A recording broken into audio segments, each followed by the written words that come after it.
Hello everyone and welcome to another edition of the Talking Football podcast. I'm absolutely delighted to say we're joined on the line this week by a Dunfermline legend and former Hearts goalkeeper as well, Ian Westwater. Ian, thank you very much for coming on the podcast. You're welcome. Looking forward to having a chat with you. Forgot to mention as well, Falkirk goalkeeper as well. Loved there at Falkirk as well. Ian, it's great to have you on. Before we look back at the career, of course, we're speaking off air about the coronavirus affecting everyone in the world at the moment. In terms of yourself, Ian, how are you affected by it all? Well, sadly, it has affected me quite significantly. Like a lot of people, unfortunately, two of my closest colleagues at work have passed away with it very early on in March. And then from a professional point of view, the company that I work for, FES, up in Stirling, we look after facilities management for a lot of companies. And back in March, we were asked to be involved in the NHS Louisa Jordan Hospital, which is the Scotland's equivalent of Nightingale hospitals in England. And I mobilised the hard services for that for the 6 months from March through to August. And so that was very much full on. But it was a fantastic achievement from everybody, Derek, because it was, the hospital was built in the SEC in 19 days. And thankfully, it hasn't had to receive any COVID patients. But it's been used as an outpatients hospital and training hospital since that time. So it's been a fantastic achievement from everybody. But like everybody, it's taken a big effect on everybody's daily lives. And God forbid everybody stays safe and comes out the back of it as best they can. But it's a tragic situation for everybody, unfortunately. Yeah, well, it absolutely is. Looking at the career then, Ian, great career in the game, of course. You were born in Loughborough, is that right, in 1963? Aye, it was a wee quirk of fate. My mum and dad both originally from Glasgow. My dad actually played senior for a couple of years. He was at Queen of the South and Arbroath. But his main football career was at Ashfield Juniors in Glasgow. But he was a printer and woodbinder to trade, and his job took him down south. And so I was born in Loughborough, of all places, and then moved to Wolverhampton and then Stoke-on-Trent, and then moved up to Edinburgh in 1972. So I spent most of my sort of school life just in the outskirts of Edinburgh. But and a quick quirk of my football career, Derek. I've got a couple of wee quirky ones for you. Hopefully we can get through them today. But my dad and my granddad were good Rangers supporters back in the day, and I played first team football for 20 years, from 1980 to 2000, and I had the privilege and the luck to play against every team in Scotland, home and away, in my eras. Yeah. And I beat every team home and away in my era, apart from Rangers. And my dad always says, he says, that was the football and God's looking down at you, saying I drew with them a few times, but never actually managed to beat them. The only times that the teams that I was involved beat Rangers, I was injured both times. So maybe that's telling you everything you want to know. I don't know. That's a good pub question, that, Ian, isn't it? It's one for the Anoraks, that one. It is, definitely. Did you always want to be a goalie then? When you started off playing football, was that always the dream? Well, it's funny because I've got an older brother, and another wee quirk, which is quite interesting, I suppose, was my dad played in goals. He was a goalkeeper. Yeah. And my older brother, he played outfield. He's 2 years older than me. But for some reason, I always wanted to be a goalie, and I didn't play. I've never ever played outfield in my life, apart from one incident, which I'll probably tell you about later on. But even in training, I wasn't one of these goalies that always wanted to play outfield. I always wanted to be in goals. But a wee quirk of that story was my brother played for Salverson Boys Club, as I did in Edinburgh, and when he finished playing in under 18 level, he signed for Dunbar Juniors. Dunbar United Juniors, and they had a couple of seasons there. But at the same time, my dad was running our local primary school football team. And anyway, long story short is my dad was looking for a referee to referee his games on a Saturday morning. And my brother said, no problem. He says, I'll do it. And he got the real bug for refereeing. So he gave up junior football with Dunbar United and so was fast-tracked on the referees side of things. But he his job again took him down south, but the season that he was made up to grade 3, which had been running the line in the professional game, he went down south, and he only ever was on the line for one pre-season game that I played at Dunfermline. I was at Hearts, and he was at I was at Dunfermline, and we played Hearts at Tynecastle, and he ran the line. And I can't think of too many other brothers that have been in that situation where one's a player and one's a referee. I think there's only been one, I think, the McLean brothers, I think. But apart from that, it's quite an unusual situation to arise. It absolutely is, yeah, definitely. So, I mean, playing in goals as a youngster, did Hearts, of course, came and picked you up, and is it 79 you joined them, or how did that come about? So, again, it was a bit of a long story, but I signed for Salveson Boys Club, which is a successful boys club in Edinburgh, in 1975, I think. Yeah. I set 75, and at that time, unknown to me at that time, we went on to have a fantastic success with Salveson Boys Club. So my team, and bear in mind that I'm talking about the 70s here, so it wasn't big squads. It was literally only 14 or 15 players at the boys club at that time. And we went on to win the Edinburgh Juvenile League, the East of Scotland Cup, and the Scottish Cup 5 years running. And we lost 4 games in those five years. And I wasn't playing in 3 of those games because I was playing for the Scotland schoolboys in under 15 level. And so there was a lot, because of the success that we had, there was a lot of scouts came to our games. And eventually, and again, this is maybe sounds a bit boring, but it kind of gives a wee flavour of what was happening. But the season under 15 level, the summer holidays, this was my summer holidays. First week I went to Rangers for a week's trial. The second week I went to Celtic. The third week I went to Aberdeen. The fourth week I went to Dundee United. The fifth week I went to Manchester United. And the sixth week I went to Arsenal. And it was my mum that says to my dad at the time, this is crazy.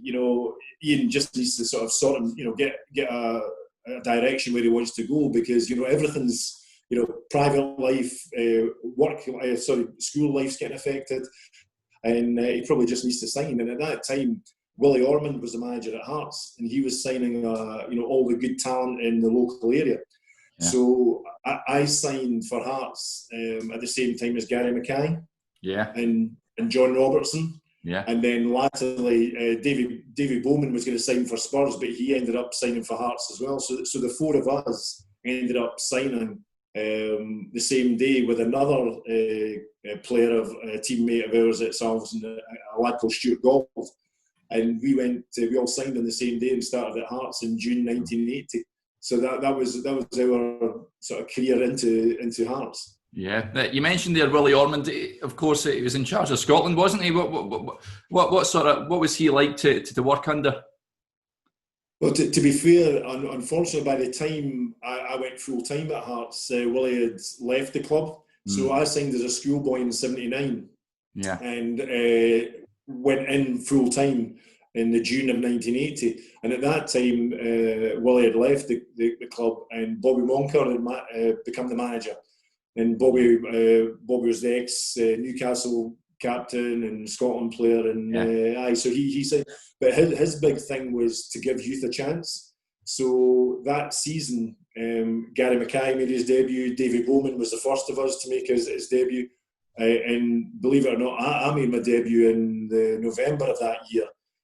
All of us 16 years old, playing in the Premier League, and I think, and a lot of people mention this to me, that I'm the youngest goalkeeper ever to play in the Premier League. Wow. For any club, any club. So and that's probably why my dad asked me, wanted me to sign for Hearts, because they were giving all the youth players a chance, because obviously they couldn't afford, signing the big players like the Rangers and Celtics and Aberdeens of this world were signing. So that was the first season now. Can you remember much about your debut, Ian? Because going in as a young kid at that age, I mean, did you have any nerves at all or anything like that, or you just sort of take it in your stride? No, I did. I must admit, I had a lot of nerves. I've been playing for the Scottish youth team and the Scotland schoolboys, and another sort of funny one was because juvenile football, the season goes on forever, and there's about 1 million cups you play for. And because we were so successful, we were in every cup final. So I signed for Hearts as obviously a schoolboy, but was still playing for Salverson Boys Club. And then we were going all in full time in the middle of June, I think it was, in 1980. So we were still playing boys club football in June to finish off the season with all these cups. So I finished playing, all of us played a game against, I think it was North Merton Boys Club. We beat them in the East of Scotland Cup final down at Leith Links, literally in front of 2 men in a dug. It was that type of thing. And then less than 4 weeks later, I played, and I think Davy and Gary played as well, in the East of Scotland Cup for Hearts against Hibs at Tynecastle. There was 26,000 there. Wow! And that was a first team game. It was a first team game. So it was just dropped in at the deep end. But you're saying about my debut. Our captain at the time was Jim Jeffries. Yeah. Who obviously went on and had a fantastic football career and managerial career. Yeah. And he was our captain. And I remember the very, very first touch of a ball I had in first team football was we were playing St Mirren at Tynecastle. And you can imagine their eyes must have lit up when they see a 16-year-old kid as a goalie. There was you probably won't remember these names, Derek, but it was Peter Weir and Ian Scanlon and Frank McGarvey were the top players at that time. Tony Fitzpatrick, St Mirren had a decent side in the 80s. So anyway, they get a corner in the first minute, and Peter Weir swings it right in on top of me at the near post. I come out and punch it. Knock the St Mirren player flying, but also Jim Jeffries flying. And Jeff turns around at me, and I'll not tell you exactly the words he chose, but anyway, he turns around and he says, "Well done, big man," he says, "but shout the next time." But obviously a couple of adjectives in front of that as well, Yeah. So that was my first, and we drew one each after that. So that was my debut. Magic. You touched on a few minutes ago about joining at the same time the likes of John Robertson and Gary Mackay and Dave Bowman and that. Of course, they go on and have terrific careers. Ian, did you know back then that they were really talented boys? Oh, absolutely. When I joined Salverson Boys Club, under 12 level in whatever year it was, 75, 76, whenever it was, can't remember. There was one player that absolutely stood out, and it was Gary Mackay. And at that time, he was getting touted to go down to Manchester United. Wow. And so he was down there, a couple of times a year, school holidays. And that's where I went down there for a week as well. At one time at under 15 level. Yeah. But Gary was the sort of the main guy. But through the football career, through our kind of path with the boys club, Davy Bowman came to the fore as well. But we had a really strong midfield. Well, to be fair, Derek, we had a fantastic team, and the team literally picked itself.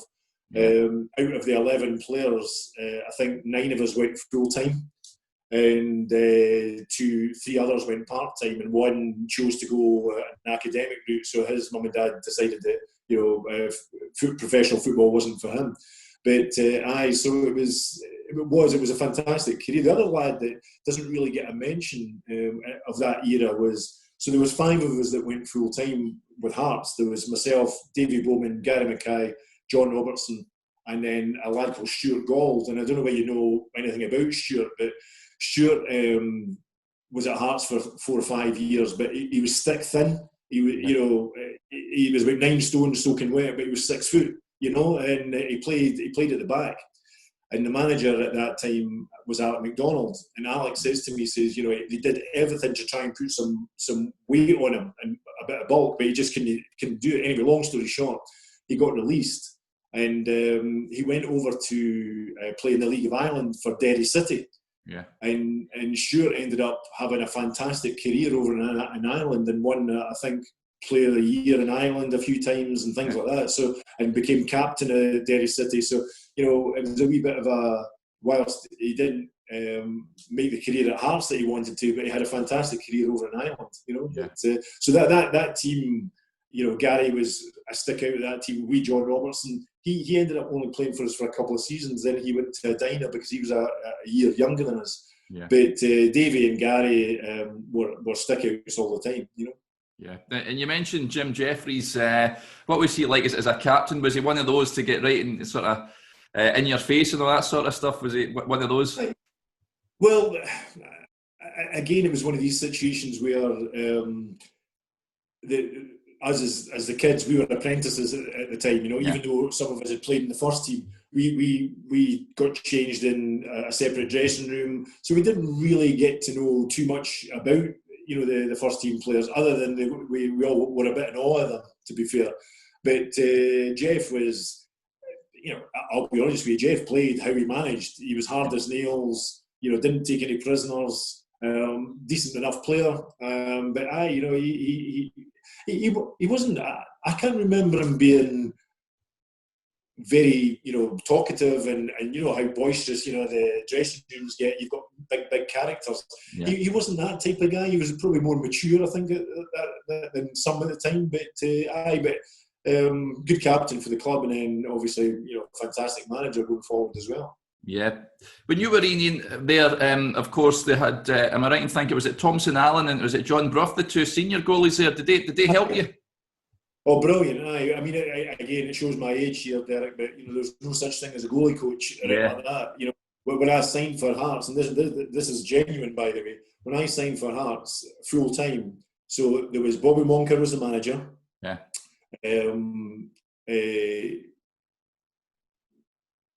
Trying to think what the coach's name is. Tony Ford was his assistant. Mm-hmm.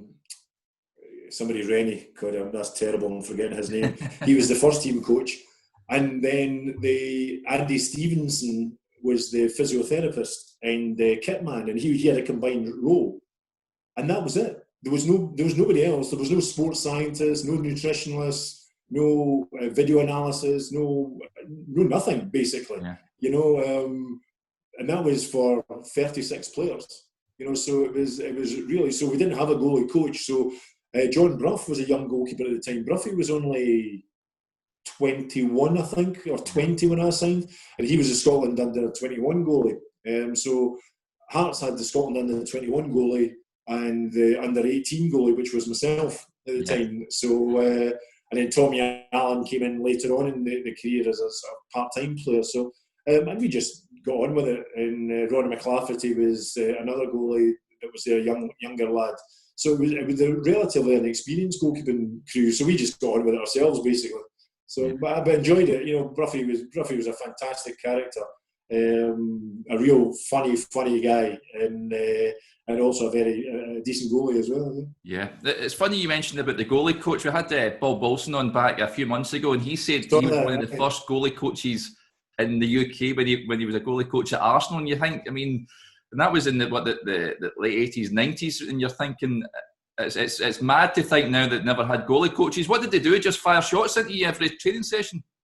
Well, I mean, quite literally. I mean, if you had the luxury of not just getting involved with the outfield training, you just made did your own stuff. Yeah. But I mean, quite literally was old school. Let's batter the balls. There was no consideration for the goalies, if that makes sense. Yeah. It was all about outfield players.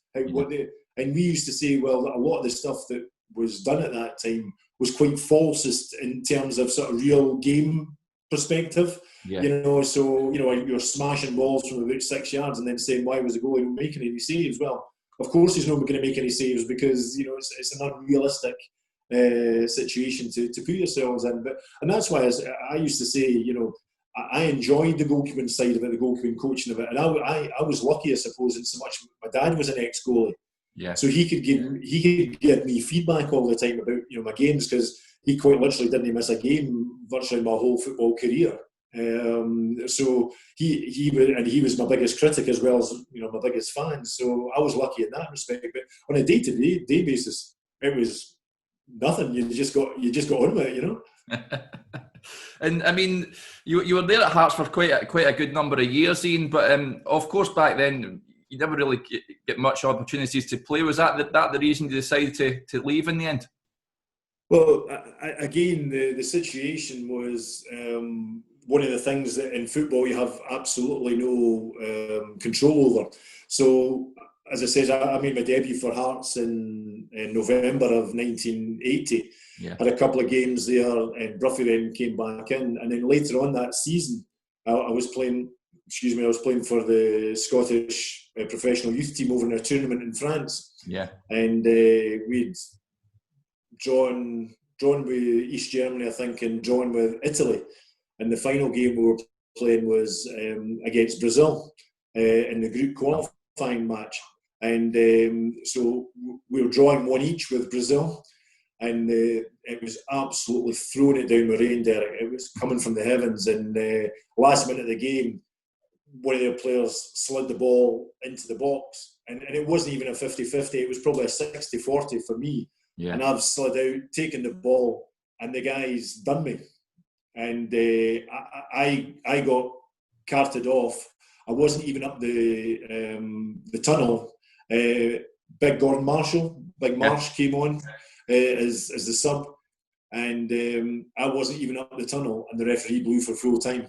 So that's how close I was to not getting the injury. Yeah. But then they realised it was a really serious injury at that time, and it ended up being a complete rupture of the posterior cruciate ligament. So I got taken back to Scotland, straight into the Royal Infirmary in Edinburgh. Surgeon had one look at it and did an emergency operation. I woke up from the anaesthetic with my leg and plaster up to my hip, and the very first thing he says to me was, "I'm sorry, son." He said, "I don't think you'll ever play football again." Oof. He says, "It's a really bad injury," and I remember his words verbatim. He says to me, "The only way you'll get back playing is 3 things. 1, because you're a goalkeeper and not an outfield player. If you're an outfield player, no chance. Mm-hmm. 2, it's your left knee and you're right-footed, and if it was your right knee, again, no chance. And the third thing, which was quite an interesting one, he called it a virgin knee. He says, because you haven't had any wear and tear on it, because you were only 17 at the time, you know, I just turned 17. He says, you don't have any of the legacy issues of if it had happened 10 years into a professional football career with all the wear and tear and other injuries. However, he says, if you do get back playing, and he says, it's a big, big if, he says, I guarantee you'll have to have a knee replacement by the time you're 40. So I did get back playing. And again, I just want to give a wee mention to somebody here that I'm forever in my debt for. I mentioned earlier a wee guy called Andy Stevenson, who was the physio at Hearts and the kit man at Hearts. At that time, because there was no internet and your background knowledge of football was fairly limited, I didn't know who Andy was, but Andy was Jock Stein's trainer when he was at Dunfermline, when Dunfermline won the Cup in 1961. Yeah. And Andy was old school, literally the bag man, the old sponge man kind of the magic guy. Sponge guy. The magic sponge guy. And when Andy was very much into his, twilight of his career in football at that time, he'd be, well into his 60s, I presume, at that time. And he says to me, he says, "Right, Westy," he says, "we've got to work hard." He says, "I'll work you really, really hard." And he says, "I'll get you fit." And he says, "But," he says, "it'll be a hard road." And I was out for a year, virtually a year, and it was only Andy Stevenson that got me back playing again. And I owe him my whole career.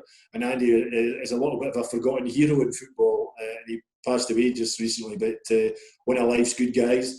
But I'm a lovely guy. But so going back to the point about why I left Hearts. Yeah. So at that time, Hearts had to sign another goalkeeper, and they signed Henry Smith.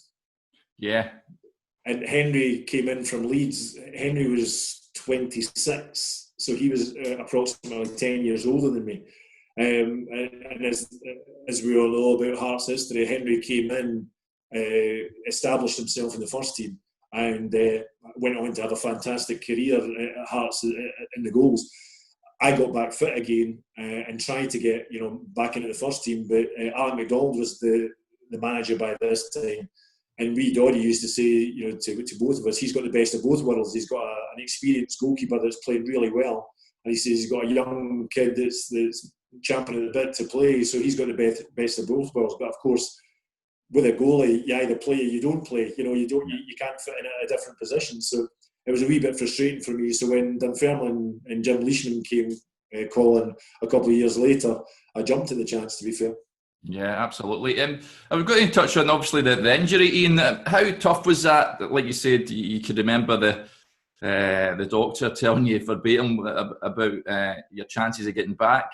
Were you contemplating at that point a different career path and what have you? Well, I think you have to. Again, going back to my dad. My dad, he always tells a funny story when he was playing for Ashfield Juniors. So he was doing quite well at this point, and there was a few scouts coming to the Ashfield Juniors game. So after this game, and my dad had done particularly well, he got called into the manager's office. And before the game, there was rumours around that the Celtic scout was coming to watch the game. So anyway, so the manager asked my dad to come into the office after the game, and my dad thought, oh, here we go. Celtic are coming calling, delighted. So anyway, he came in and he says, the manager says to me, he says, oh, right, David, he says, you've done really well today. And he says, as you know, there's been a few scouts watching. And he says, and one of them want to sign you. And my dad's obviously spirits, thought, your beauty, I'm signing for Celtic. And he says, he says, George Farm from, the Queen of the South manager wants to sign you. And my dad was kind of deflated. He went, well, that's no selling then, right? Okay, anyway, long story short, again, he signed for Celtic, he signed for Queen of the South. But who the Celtic scout was there to watch was my dad's mate in the team, was Stevie Chalmers. Yeah. And Stevie obviously went on to play in the Lisbon Lions team. Yeah. And my dad always says, a wee sliding doors moment, if it wasn't for a quirk of fate, he could have signed for Celtic and he could have been Ronnie Simpson playing in the European Cup final and winning 9 in a row and everything else that goes with it.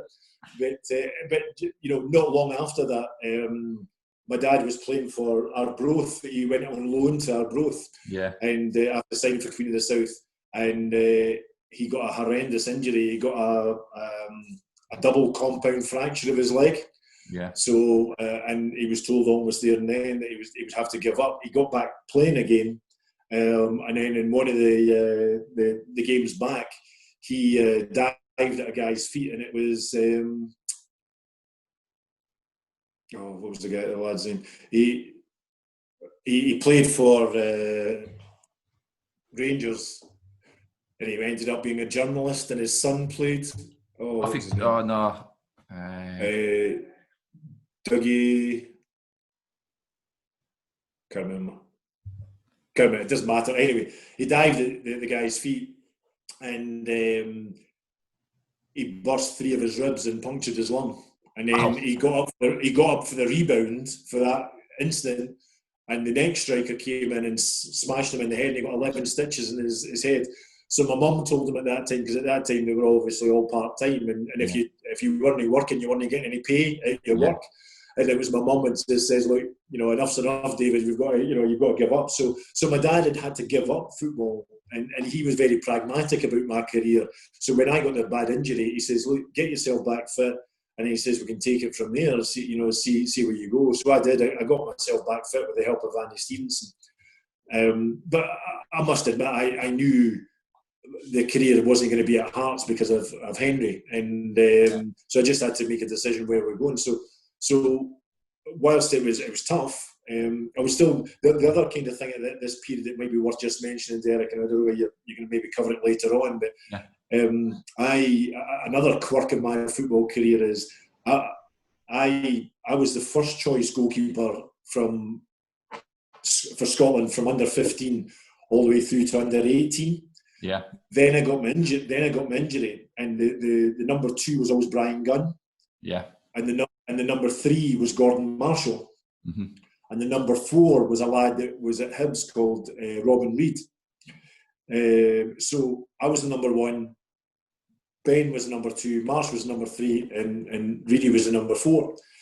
I got my injury, and at this time, Brian was in the run for the Aberdeen's run to the Cup Winners' Cup final against Real Madrid. Yeah. So Aberdeen wouldn't release him. So Marsh became the number 2. And then Marsh became the number 1 by default. But then Marsh got a bad. Marsh was at Rangers at the time. Gordon was at Rangers at the time, and he got a really bad leg break as well. So that meant that Gordon and myself were out injured. Brian was with Aberdeen, and that allowed Robin to become the number 1. And then we qualified for the European Championships in Finland, and in 1982, and I was just coming back from fitness at this point. Marsh was still injured, and Brian Gunn was away with Aberdeen. So Andy Roxburgh, the 3 coaches at the Scotland team at that time were Andy Roxburgh, Craig Brown and Walter Smith. Wow. And Andy Roxburgh contacted Hearts and says, is Ian fit? I see he's played a few reserve games, blah, blah, blah, blah, blah, blah. And says, yeah, he's fit. So anyway, Andy phoned me up and asked if I would, even though I wasn't 100% fit, come on the bench for the Scotland squad in Finland. And again, I'm sure you remember this with the history, with your journalism side. It's the only team in Scotland's history that's ever won the European any competition. So we won the European Championships in 1982, but I was the sub, so I didn't play. But Gary played. Gary scored in the final. David Bowen played virtually every game. Paul McStay, Neil Cooper, Billy Davis, Eric Black. So that squad, and that allowed us to qualify for the Youth World Cup the following year in Mexico. And by that time, Brian was back fit, was able to be released. So Brian was the number 1 and I was the number 2. And we went to the World Cup in 1983 in Mexico and got to the quarterfinals of the World Cup. So whilst it was difficult, from a first team perspective at Hearts, I was still enjoying quite a lot of my football because of the Scotland youth setup as well. So. Yeah, I wanted to touch on that, Ian. Representing Scotland, at any level, must have been a proud moment for you, and to be part of a successful team. You just round off a whole host of players, really talented boys there. It must have been a great fun to be involved with. Oh, it was fantastic. It really was. It was probably a bit of a golden era, if I'm being honest with you. And the other thing that's quite an interesting fact about that, Derek, is that you look at that squad and, the numerous names you could mention, Paul McStay, Jim Dobbin, Jim McInally, Billy Davis, Kenny Black, Dave McPherson, Eric Black, Neil Cooper, Brian Gunn, Gordon Marshall, myself, Gary Davey, Brian Rice, Stevie Clark, Pat Niven, Brian McClare. All these players, interestingly enough, not only had a long football career, but also went into coaching and management. Yeah. Which is quite interesting, and I think that maybe shows the depth of quality in that squad. That it wasn't just about the playing side of it. That's probably why they were better players, is because they had a thought about the game, and not only they just wanted to play it, they also wanted to think about it and have a real deep passion about it. And it's quite interesting how many players, one, are either still in the game, but two, if they're not still in the game, they had long careers in football. And some of them obviously had to cut short their injury through injuries, their career, but most of them went into the management side as well. So yeah. But do you still have do you still have your medal from that European Championship, Ian? I do. I've still got that. My dad, God love him, he was a bit of an anorak when it came to my career, so he kept all the scrapbooks, all the memorabilia, and all that game. So I've got 8 scrapbooks of my career from under 12 at Salveson Boys Club all the way through to finishing off at Hibs in 2005. Yeah. So I've got all the wee bits and pieces from that as well. I haven't got everything, but I've got the key things. Yeah. Yeah, brilliant, absolutely fantastic. And back to the club career then, you joined Dunfermline and Jim Leishman is there as a manager. What a character he is. How did you find him and moving to Dunfermline? I guess you must have been delighted to get regular first team football when you went there. Well, it was an interesting thing there. When you think about it, again, going back to 80, the mid 80s, there was no such thing as the internet or laptops, computers, or Google or search engines and all that. So and the level of coverage in football was relatively, it was BBC One and STV, and that was it. Yeah. So what I knew about Dunfermline, you could probably write on the back of a postage stamp, but Laois, in his own inimitable way, was one of these kind of guys that would sell coals to Newcastle. He'd only been in the job a year when he signed myself, and at that time it was the pyramid was Premier League first and second division, so Dunfermline were in the second division. And my dad said, he says, look, Dunfermline got good history. From back in the 60s, he remembered them in the 60s. He says, the only way is up for them, really. He says, you want to play first team football, and he says, sometimes you've got to take a step down to go forward. And so I did, and we went on, and again, the squad that we had there at that beginning was, it was quite a small squad. And if Laois is honest, he was quite lucky in so much that there was very few serious injuries in that squad in the first couple of seasons. And because of that, he was able to pick a fairly steady side. And even now, you ask any Dunfermline fan, name the side in the 80s, the mid-80s when Laois took over, and they would name it. It's almost like the Lisbon Lions side. You can name that side, no bother at all, and the same in Dunfermline's history. So the team picked itself, and I was very much aware I was taking over from a legend at Dunfermline, Hugh White. Hugh White was the goalkeeper that played all through the 70s through into the 80s.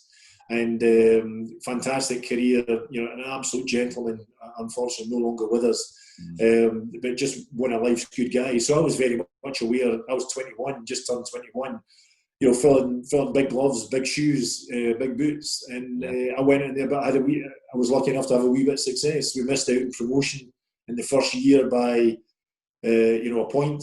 And the next season, obviously, we went on and to get a bit of success. But Laois was fantastic. He was a fantastic motivator, still is a great guy, good friend of mine still, and just one of life's good guys, and probably one of the main reasons why Dunfermline are at the fore of people's minds in Scottish football.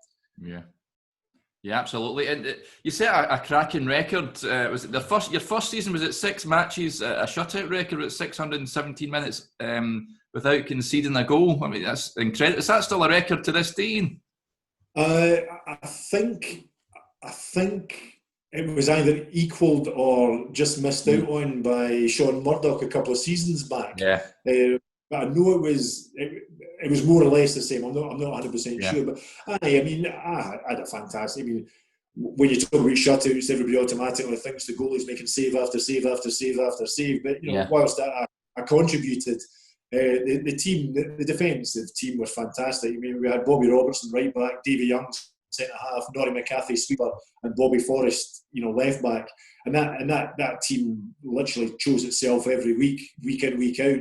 Couple of changes now and again through injuries and suspensions, of course, but largely chose itself. So we did really well, early on in my career at Dunfermline, and I was lucky enough to have a few shutouts. I think I played 8 games in the first season I was there.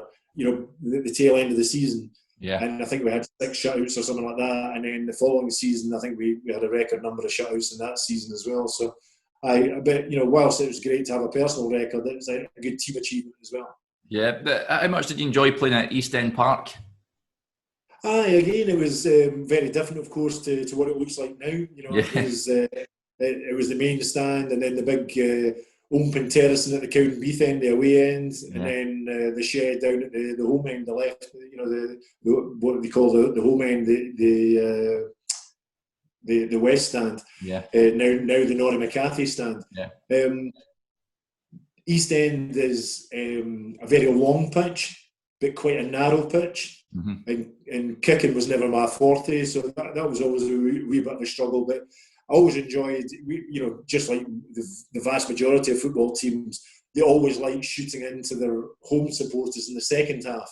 And, so because of the sort of gap at the back of the away end, it wasn't quite as intimidating for playing at East End to go to the away end, the Cowdenbeath end, because the crowd was set quite far back from you because of the way the stadium's laid out. Different now, of course, it's all squared up. Yeah. But I really loved it, and thankfully, because of the wee bit of success I had, Dunfermline fans really took to me very early on, and loved it. I had a fantastic first spell at Dunfermline. Yeah, I was going to mention, how much fun was it playing? Like you said, you got promoted the second season you were there. It must have been a fun place to be around, especially with Leishman as coach as well. It must have been good fun going to training every day. Well, it was, but bear in mind we were part-time at that time as well, remember. So we were only training on a Monday and a Thursday night and then playing on the Saturday. Wow. But there was real characters in that dressing room as well. I mean, John Watson, Norrie McCarthy, Jim Bowie, Ian McCall joined us later on, and then you had the sort of sensible ones, the Davy Youngs and the Bobby Robertsons and myself, and the Daftest Brushes guys, so it was a real mixture.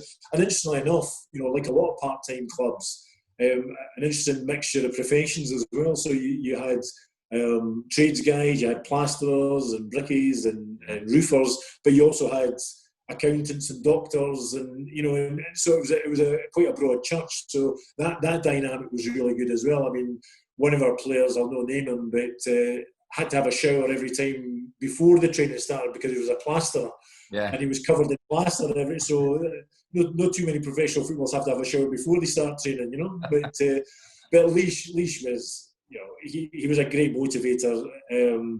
He was a laugh a minute, you'd kill your granny for the Leash, with his motivation talks and things like that. And he had a great team round about him. He had Gregor Abel was his first team coach and assistant manager. And then John Jobson, who was his reserve manager, he was a real character. He was Richard Jobson of the Skids' brother, the band, and he was a character around Dunfermline. And then you had wee Joe Nelson, who was the kit man, who kept everybody on their toes, and then Philip Yates, the physio. So the whole team and backroom team. I know it's the biggest cliche in the world, and probably every footballer that comes on and says, we had a fantastic dressing room, fantastic team spirit. It genuinely was, it really was. It was, real characters in the game. A lot of things that you can't tell publicly, of course, because, you probably wouldn't get away with it nowadays. But, just a lot of good fun, good laughs, and, fantastic memories. It really was. Yeah, absolutely. Just give us a wee second. I'm going to plug my charger in here. You can do your text. Yeah. There we go. That's us. Yeah. I was going to ask as well, Leash would leave the club in 1990. Were you sad to see him go? He just resigned, didn't he? It was, I think it's been well documented. Everybody's got their opinion on this. And I'm sure there's a lot of stuff behind the scenes that, people are not fully aware of. But what I would say about it was, Leash had a fantastic career as manager of the football club. Yeah. And he had a huge success, and and with very limited resources compared with others, fantastic, success.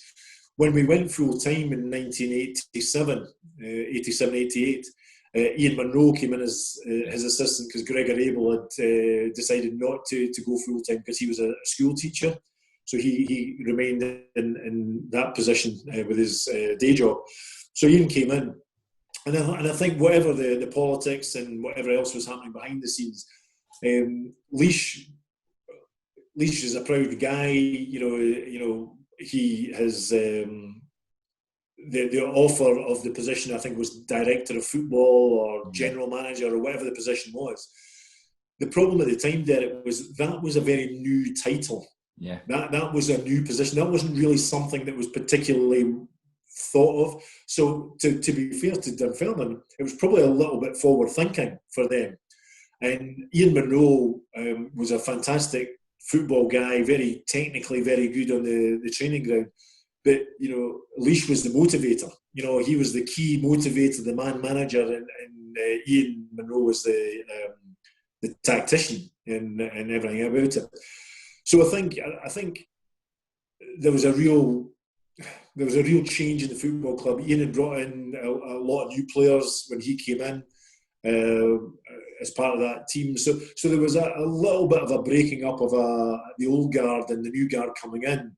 And I think when Laois decided not to take the offer of the position that he had been offered at the football club, I think the writing was on the wall for a lot of us. Ian would obviously want to put his own stamp on the club, which he did. And funnily enough, it only lasted a couple of years, and unfortunately Ian left the club. But what I would say about that was, I was at Hibs a number of years later, down, and we were playing Ayr United down at Ayr. Yeah. And Ian Munro, I hadn't seen Ian for probably the best part of 15, 20 years since I left the club, and obviously he left Dunfermline. And he came in and he says, look, Ian, he says, I just wanted to, it's the first time I've been able to see you. He says, I just wanted to say hello, see how you're getting on.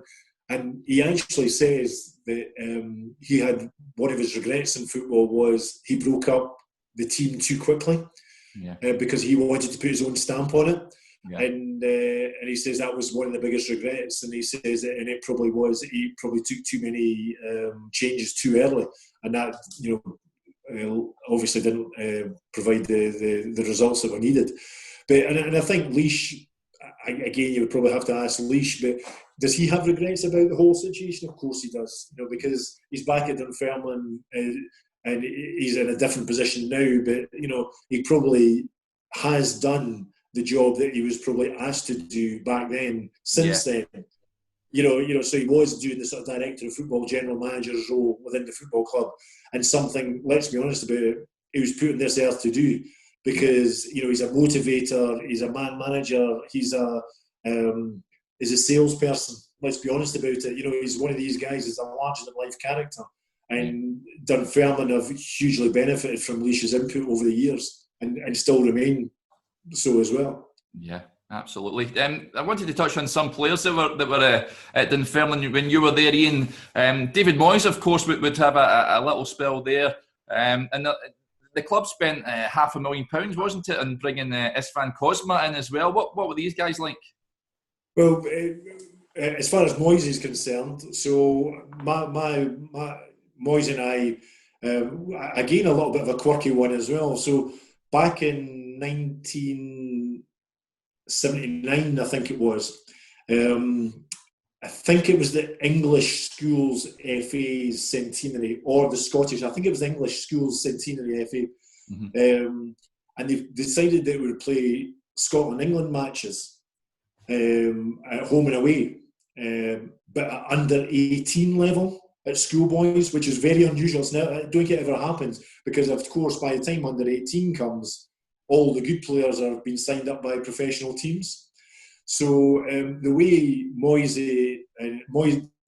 is a year older than me. So Moyes is now probably just either coming up to 58 or turned 58. I'm just turned 57. So Moyes ended up being playing in this game, these couple of games that we played. So that was the first time I'd ever played with Moyes, was at Scotland under 18 schoolboy level, which is almost a one-off. So that was my first interaction with Moyes. And I always knew then, just that experience with Davy, he was a real football thinker. Yeah. And again, not a surprise in any shape or form that he was going to go into management. So, and then later on, he signed for Dunfermline in 1990. But at that time, Andy Rhodes had signed for Dunfermline, and Rhodes was playing for Dunfermline, and I ended up being on the bench or number two. So I didn't really play too many games with Moyes at Dunfermline. Mm-hmm. And then I left. I then went to Falkirk in 91. So our paths only crossed over for a season at Dunfermline. Yeah.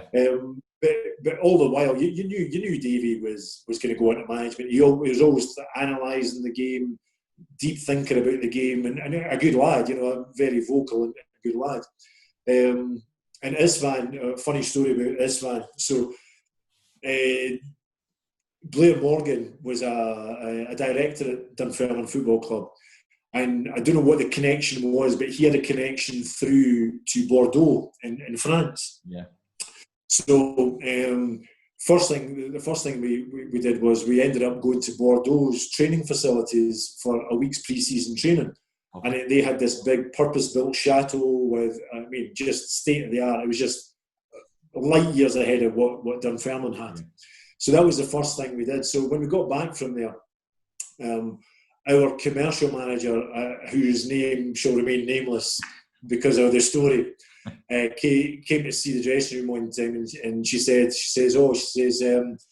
fantastic news, guys, we're making 2 big signings from Bordeaux. And we were like, oh, right, well, so who's that? Says, a Hungarian internationalist called Istvan Kozma, and it must be a French player called Giorgio Boili, right? And we're going, Giorgio Boili, doesn't mean anything to us. So anyway, a couple of days later, Istvan rocks up with a wee Irish guy called Giorgio Boyle. And she had read this Giorgio Boyle as Giorgio Boili because she didn't know. She thought there's no chance a wee guy from Belfast is going to be playing for Bordeaux in France. So she wrongly assumed that. So forevermore, she got hammered for that, of course. But Istvan came in from day one. He was, let's be honest about it, a class above us. Yeah. At Dunfermline, he was a fantastic footballer, lovely guy, quite different in the way he approached things. Back in the days that Dunfermline, it was kind of sleeves rolled up. Let's get into them, that type of thing. He brought a lot of silky football to Dunfermline. Yeah. I'm saying he was precious sounds like it's a negative, but he looked after himself, and if the conditions weren't right, he would say that he wasn't right and not on all that kind of things. But yeah. A fantastic player, a real talented boy, both feet, and one of life's gentlemen as well. So a fantastic footballer. And obviously he left Dunfermline to go to Liverpool, yeah. And then ended up back in Hungary and ended up having a fantastic career back in Hungary as well. Yeah, he was a decent player. Before we move on to the Falkirk spell, Ian, I was doing a bit of research for this interview, and the time when you recorded, was it an EastEnders song or something for Dunfermline Centenary? What was that all about? Oh man! So, David, just before we tell you, we talk about that, Derek, I'll tell you a quick story about Istvan that'll show you how good he was compared with us. So anyway, Istvan always used to wear the number 8 jersey when he played, obviously. And this day, and he stood out head and shoulders. And it was the old cliche in Dunfermline in our dressing room was they actually had a pre-recorded man of the match message, and it was man of the match, Istvan Kozma, number 8. That was it, right? Yeah. So anyway, and at that time the sponsors got to pick the man of the match. So this game. The sponsors were asked with 5 minutes to go, who's your man of the match? And at this time, obviously, they've had a few beers and probably a couple of wee whiskies as well. And the kind of discussion went as such. He says, well, I don't know.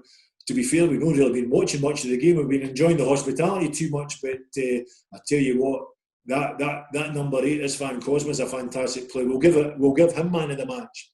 So anyway, and then the commercial manager whispered into the guy's ear, Istvan's not playing the day. That's Trevor Smith. That's number 8. So even when Istvan wasn't playing, he still got man of the match. So anyway, EastEnders song. So the background to that story, Derek, was simple. Was Dunfermline Centenary was 1985, and a year before that, EastEnders, the television programme, had just started on BBC. And it was really to the forefront of everybody's minds. Everybody was talking about it. Most popular television programme at the time. And Blair Morgan was one of our directors, and he was a music manager for a few bands, and almost like one of the first agents, I suppose you would talk about that. So somebody approached him, some fans approached him to say, well, because it's Dunfermline Centenary, why don't we try and get some words of Dunfermline Football Club and put them to the EastEnders theme tune? So Blair did that, and reached out to a couple of local musicians within the football Dunfermline area, and lo and behold, the Dunfermline Football Club EastEnders song became available, and we went and recorded it up in a recording studio up in Edinburgh. The next thing is Laois. Everything about Laois was about putting Dunfermline on the map and putting them in front of publicity and things like that. He then tells us, bear in mind we're all part-time at the time, he says, lads, he says, great news. He says, we're going down to Pebble Mill at 1, which was a programme at the time. It was like the One show, but at lunchtime. So it was a magazine programme, basically. So he says, we're going down and we're going to sing it. And just to let you know, he says, it's the first time ever anybody has sung live on Pebble Mill. So you can just imagine it, it's mayhem. We're like, really? So anyway, down we goes. And I don't know, do you remember a television presenter called Paul Coyle? The Scots lad? Don't think so. No. Anyway, well, Paul Coyle was he was a bit of a celebrity at the time. He was the sort of dual presenter of the Pebble Mill. So Magnus Magnusson was the main presenter, the guy that used to do Mastermind. So Magnus Magnusson was the presenter. So he's interviewing one of the main characters, the actresses that played Lou Beale. So she's in the studio, and it's all live, by the way, it's all live television. So what's going to happen is Magnus Magnusson's interviewing Lou Beale. Then he's going to turn to the camera and say, right, now we're going to go to a treat for everybody. Live on Pebble Mill, we're going to have Dunfermline Football Club, who are celebrating their centenary, and they're going to sing their club song to the theme tune of EastEnders.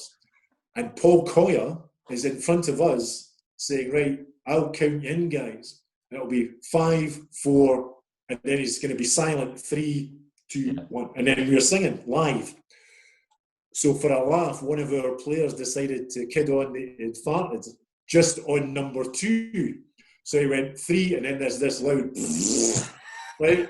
And we're looking at him. You can't see Paul Coyle on the television, but Paul Coyle's like that because he thinks that's gone out live on national television.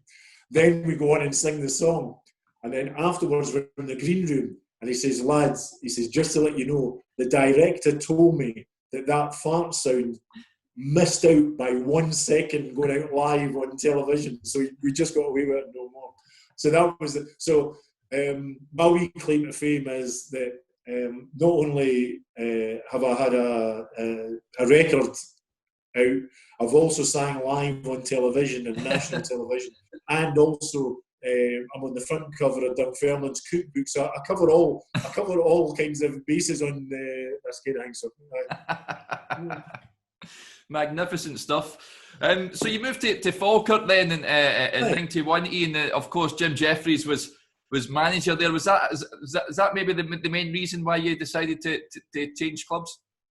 Well, it was quite simple, if I'm being honest with you, Derek. You know, Andy Rhodes was playing at Dunfermline and done really well. Just a wee story in the back of that, because obviously you want a wee bit sort of background stories. So the last season that I was at Dunfermline in 1990, Rhodes had signed that season. So we both decided we would have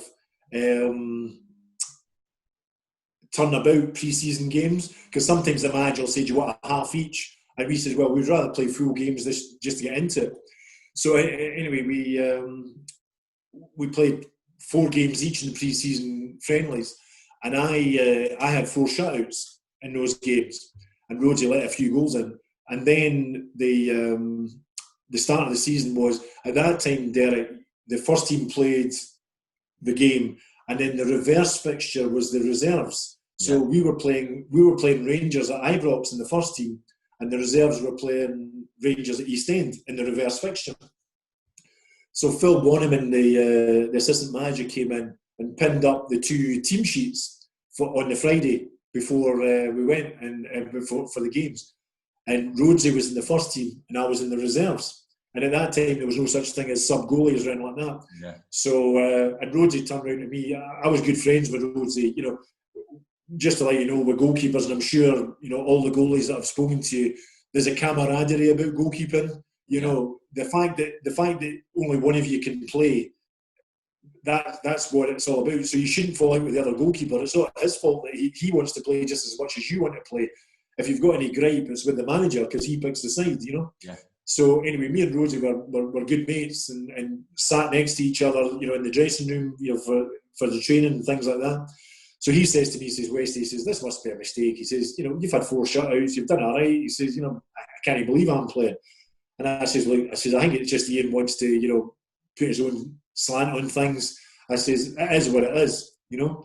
So Leash had left by this time. So Ian Monroe was the manager. So,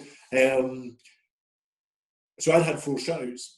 Then, sorry, I'm telling a lie. I had 4 shutouts, and then we played the League Cup game. Yeah. And we beat, I can't remember who it was. We won 5-0. So I had another shutout. So that was 5 shutouts in a row. And then for the first game of the season, Ian decided that Andy was going to play, and I wasn't. So I had 5 shutouts on the bounce. So go to the last game of the season. Rhodesy had been sent off the previous week against Hibs at Easter Road, so I had to play the last game of the season, and it was the time where I think Dundee United want to qualify for Europe, and Duncan Ferguson was getting mentioned about going to either down to Rangers or whatever. Anyway, so I went and played, and I had one of these daft games where I could have played all day and never lost a goal. You know, I was making save after save. Big Dunk was getting frustrated with me at times. He says, I'm trying to get a move, what you doing? You know, all these type of things. Anyway, long story short is, so I came into the dressing room after the game, and Paul Smith, who was a good mate of mine, he was a centre midfield player for us. He turns around and shouts at the top of his voice in the dressing room, and it was for Ian's benefit, you know, for winding him up. He says, Westy, he says, fantastic. He says, you must be the only goalie in the history of football to have a shutout in every game that you play in a whole season. He says, well done. I says, because I'd played 6 first team games and had 6 shutouts, you know, so we drew 0-0. So anyway, but so going back, so the next pre-season, Big Gordon Marshall was a good mate of mine, and it was before mobile phones and everything there. Yeah. Marsh phoned me up on the Wednesday, and the season started on the Saturday. And Marsh says to me, he says, Westy, he says, I think you'll be getting a phone call from Jim Jeffries, who was Gordon was at Falkirk at the time. Yeah. And he says, look, he says, it looks like I'm getting a move to Celtic. And he says, and we've only got a couple of young goalkeepers. And he says, and Jeff is looking to get a senior guy in that he knows and he knows about. He says, I think he's going to phone you. Anyway, long story short was, I get the phone call on the Wednesday night to go and speak to Jim Jeffries on the Thursday. So we met him, we agreed terms. I trained on the Friday and then played on the Saturday. And I think we drew with Motherwell 1 each, and I saved a penalty. But the quirk of that, Derek, is that, pardon me, Big Marsh was a real legend at Falkirk. Yeah. He done really well. And again, big gloves, big shoes for me to fill. And the other side of it, and I don't know how much you know about, you know, the Scottish football in that area, but Dunfermline and Falkirk are big rivals. Yeah. It's almost like the Rangers Celtic or you know, Hearts and Hibs, you know. So I expected a tough time, if I'm being honest with you know, from the fans, you know, because I've taken over from the legend that is Big Marsh. But anyway, I ended up doing really well the first season, the first season, and they ended up getting a few Player of the Year awards, and the fans took to me really well, which was fantastic. And but I had quite a lot of wee niggling injuries as well. Anyway, long story short was that was the first season and we did okay. However, the following season, and I didn't think I played any differently, but things just didn't quite work out. And Tony Parks came in from Spurs, and he came in because I was injured, and I couldn't get back in again from there. And again, a couple of seasons later, half a season later, Bert Payton and Dick Campbell asked me if I'd go back to Dunfermline, and I went back to Dunfermline from there. Yeah, Yeah, it's your time at Falkirk, like you say, that first season, filling Gordon Marshall's shoes, like you say, and playing in front of the fans and having that reception. It must have sort of made you feel good, Ian. Was there a sense of trepidation walking out for the first time at Brockville and what have you, thinking, oh, what sort of reaction am I going to get here? Oh, absolutely, and definitely. And at that time, it's funny now, Derek, that a lot of players now have done more of the sort of transitioning from, Dunfermline, Falkirk, and various different things. Whereas at that time there hadn't been that many. In fact, yeah. I think I was one of the first, if I'm being honest with you. But there was trepidation. There's no doubt at all about that. And as a player, all you want to do is do your best, and what will be. But sometimes, no matter how good you are, people will not take to you for whatever reason. But I don't know whether it was that. Was it that season? Or was it the following season? I can't remember. But I don't know. Did you ever go to Brockville? Have you ever been at Brockville? I wasn't fortunate enough to go to the old Brockville. I'd love to have went. Oh well, you can imagine it wasn't the most salubrious of places. Let's put it that way. It was a bit tired, shall we say? Anyway, but at that time there was just a kind of shallow terrace all the way around. There was the big main stand, and then there was a shallow terrace all the way around. And the right-hand side, as you came out the town end, that was the home supporters end. Anyway, so I was going bald by the time I was 20, 21, so I was losing my hair quite rapidly. So by the time I got to Falkirk, I decided that, and it was before it became trendy, I would take clippers to my hair. Yeah. Right? So I went out. First time the fans had seen me with this shorn hair, and so I went to get a ball from behind the goals to take it by a kick, and there was a wee laddie holding the ball, and I thought, right, okay, what's he going to do with this? I said, right, son, and he was just to hand it to me rather than throw it to me. So I went up and I took the ball off his hands. And the next thing, he rubbed the top of my head, right? And he shouted up to the fans. He says, "You're right, Dad." He says, "It feels like a tennis ball," right? And the whole of the terrace is absolutely wetting themselves laughing with me with this tennis ball. So anyway, I thought I had a strange connection with the Falkirk fans. A lot of them got on great with me. Others obviously saw me as the ex-rival, and no matter what I could do, I wouldn't do right for them. But I enjoyed my time. Again, I would say again, Derek, and again, I know it's the biggest cliche in football, fantastic dressing room. Jim Jeffries and Billy Brown had a fantastic, and Peter Houston, the coaching staff, had a fantastic sort of team spirit amongst them. I mean, that was a big dressing room when you think about the players that were in that dressing room. There was Simon Stainrod, Yogi Hughes, Joe McLaughlin, Brian Rice, Ian McCall, Kevin McAllister, Paul Smith, Eddie May, Davy Weir. Davy Weir came, he was there at the time. Big characters, big dressing room, and Simon Kevin Drinkle came as well, Sammy McGivern, Richard Gadet, a lot of good players, really good players, and probably punching above our weight for Falkirk Football Club. Yeah. I was going to touch on the players before that. Ian, did you ever come up against Dunfermline when you were at Falkirk? I know you in season 93-94 you beat them by a point to get promotion, but in terms of playing against your old club, did you ever face them? Aye, no, we did. And I'll tell you how bad this recollection is, Derek, and I'm getting embarrassed talking about it. I think it's the other way about. It was either the first time I played Dunfermline was at Falkirk, but I think it was the other way about. I think it was when I went back to Falkirk after going back to Dunfermline the second time. Yeah. The first time I was back playing, we were winning 1-0, and the ball got cut back from the byline, and I dived out, and I got kicked in the face. Yeah. And again, probably wouldn't have played on nowadays, but usual cold sponge, knocked unconscious for a couple of minutes and then came to and carried on playing. But the ball had broken free and ended up in the back of the net, right? But what I didn't realise was the referee had chopped off that goal. And so I was getting all excited, coming at the end of the game about keeping it tight, Yeah. But what I didn't know was we'd scored another goal. So I thought at that time it was only 1-0, but in fact it was 2-0, and I thought it was 2-1. Sorry, I thought it was 1 each. Yeah. So I was all confused about the game. So that was one of the recollections of going back to playing Dunfermline in Falkirk. So, but a bit confusing all round.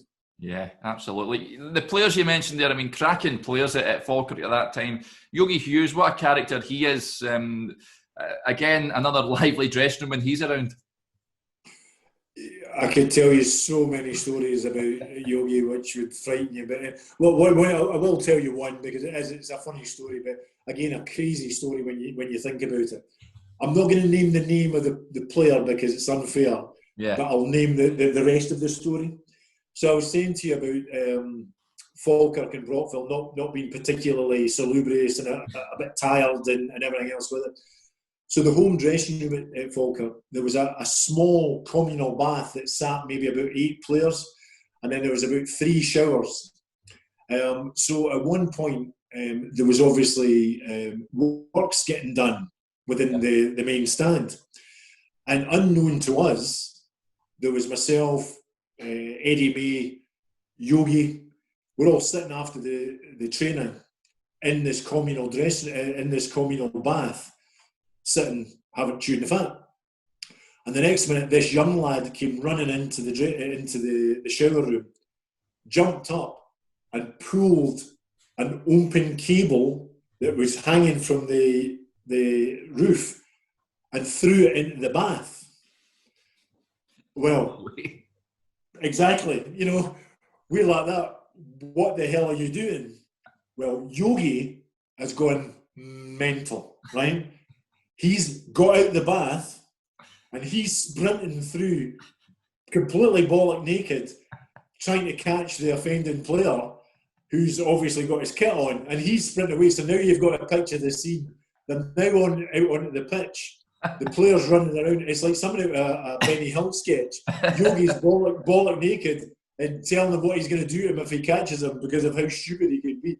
So anyway, the long story short on that was the lad had been up the stairs in the gym up the stairs, and he had spoken to the contractors that were doing the electrical work, saying, are these cables live? And he says, no. He says, we're just doing some work in it. He says, I'm going to wind up the players down the stairs. I'm going to pull that. I mean, but by the time he comes down, I mean, anything could have happened. He could have switched the power back on or anything. But that was Yogi. And then, of course, the other famous one that we all know about, one of the directors of Falkirk fancied himself as a speed merchant. He used to play in the wing in rugby. So he was going to race against Scott Sloan, who was one of our quickest players. Yeah. So it had all been organised and that was fine. But unknown to the two of them, when this race was going to take place out on the pitch, Yogi decided that he was going to join them, but he was going to do it absolutely bollock naked. So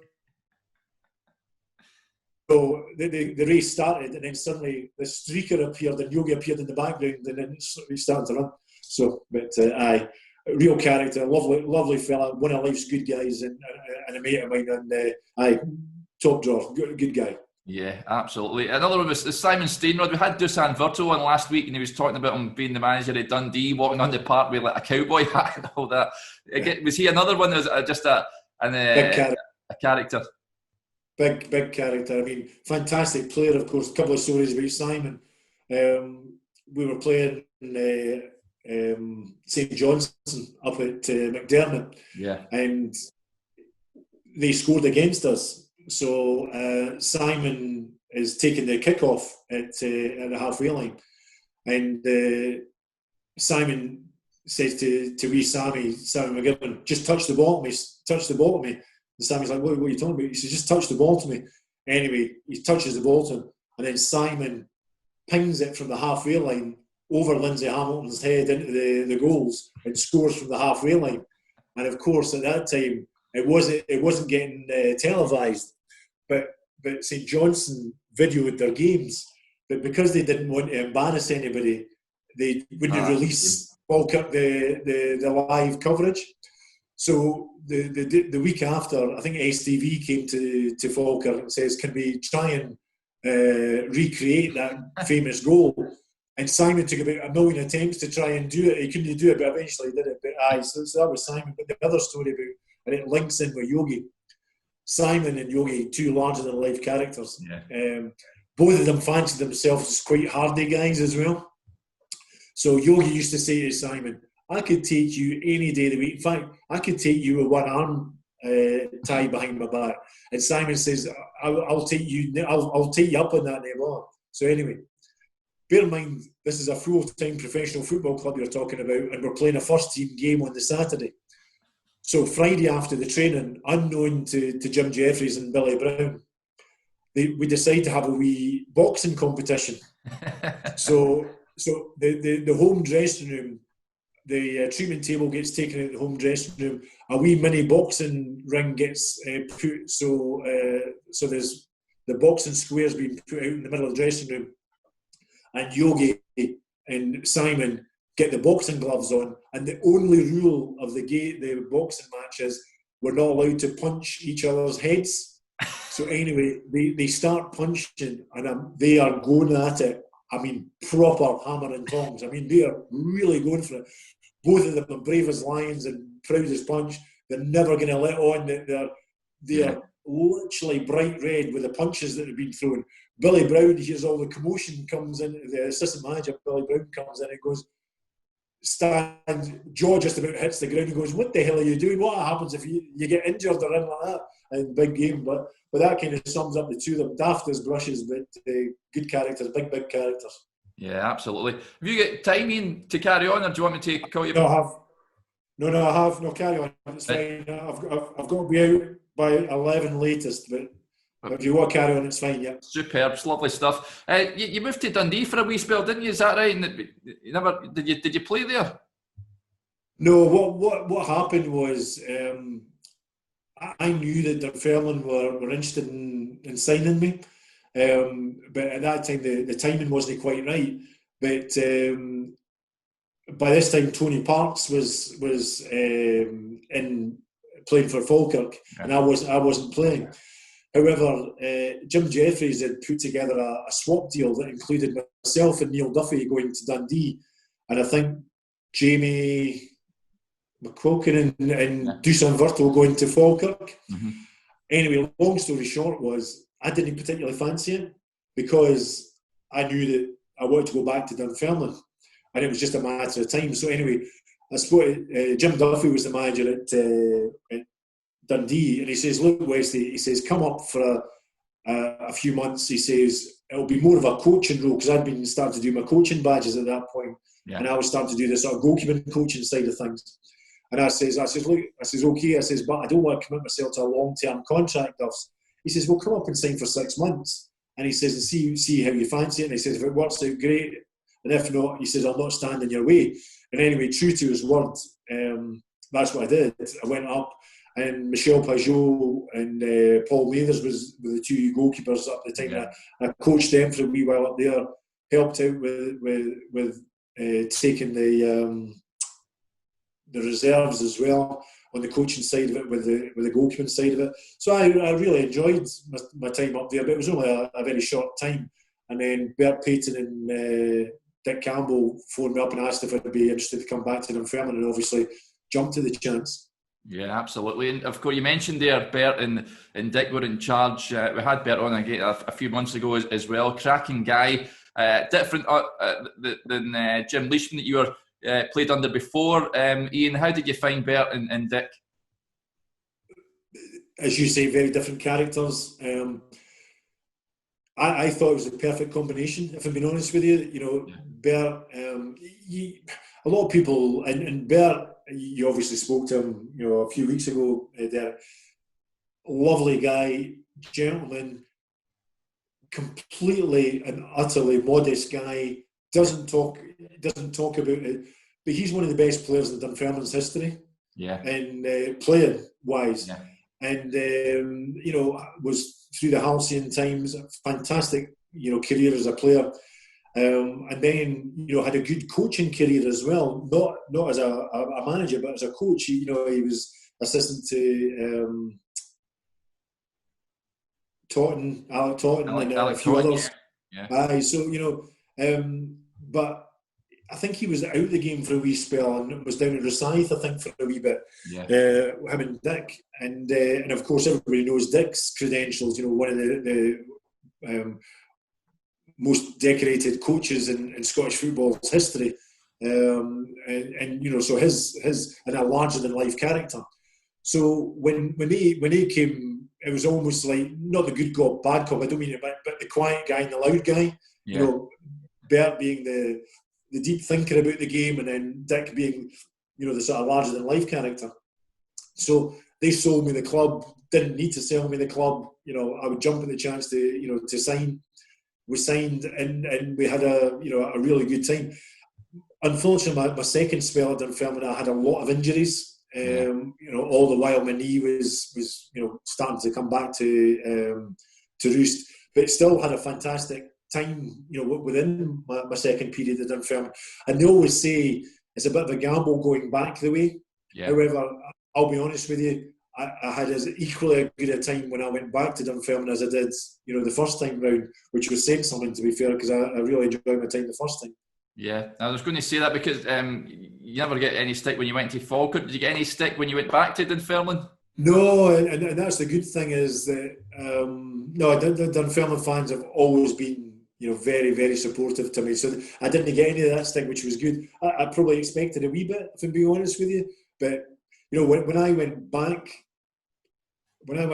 to play East End when I was at Falkirk, I got a great reception when I went back. When I went back to Dunfermline to play for them again, fantastic reception. And when I went back from when I left Dunfermline in 2000, went to Hibs as a player coach. Yeah. Whenever I went back to Dunfermline with Hibs, got a fantastic reception as well. So I was very lucky. The Dunfermline fans have kind of taken me to their heart, and I'm very lucky. A couple of things that are probably worth mentioning. Within this, I played 4 decades of professional football, which is unheard of, I suppose. The vast majority of it, Dunfermline, that's where my success came. That's where my kind of records are. Probably, I know I'm the most decorated Dunfermline player in their history. 5 promotions, 3 titles, etc., etc. I think a record number of appearances as a goalkeeper. Various different things. They did a couple of, like a lot of football clubs do, like polls of past players. Yeah. And I was lucky enough to become, the goalkeeper in that, favourite 11 kind of thing. Mm-hmm. And on the outside of Dunfermline's football ground, there's a wall where there's 11 players. Yeah. And there's big kind of 4 feet by 3 feet photos of all the players, and I'm the goalkeeper. And then the 12th one is just a picture frame, and you can stand there as a fan and get your photo taken. So it looks like you're part of that squad. So that, I suppose, that tells you how much I'm kind of thought of at Dunfermline. And then inside Dunfermline, in the main stand, there's a big sports bar in the main stand called Legends. Yeah. And in that, there's a hand painted mural, and I think there's about 9 players within that hand painted mural, and I'm one of them. So it kind of shows the affinity that the Dunfermline Football Club and the fans have with myself, and I'll be forever grateful for that. So it's I always get a good reception when I go there. Yeah, that's absolutely fantastic. And I mean, when you were there that second spell, Ian, up winning promotion, of course, 95-96, and then that season in the Premier League, finishing 5th, the dizzy heights of 5th. I mean, that's probably the best position that Dunfermline could ever dream of achieving at a club that size, isn't it? Have that high up in the division. Yeah, I mean, it was obviously the 95-96 season was a very emotional time for Dunfermline Football Club. We lost Norrie McCarthy within that season, and there was a lot of turmoil at the club, and I ended up playing, the last few games of that season, maybe the last 8 games of the season. And we went up to Dundee United, the second last game of the season, and if Dundee United beat us, they won the championship and they got promoted. However, we beat them 1-0, and I was lucky enough to have a few saves, and that's always remembered as one of my better games for Dunfermline because of the context. The next week, we beat Airdrie at East End, and then we won the championship. So, very emotional time, and that'll be forever remembered as the Norrie McCarthy season.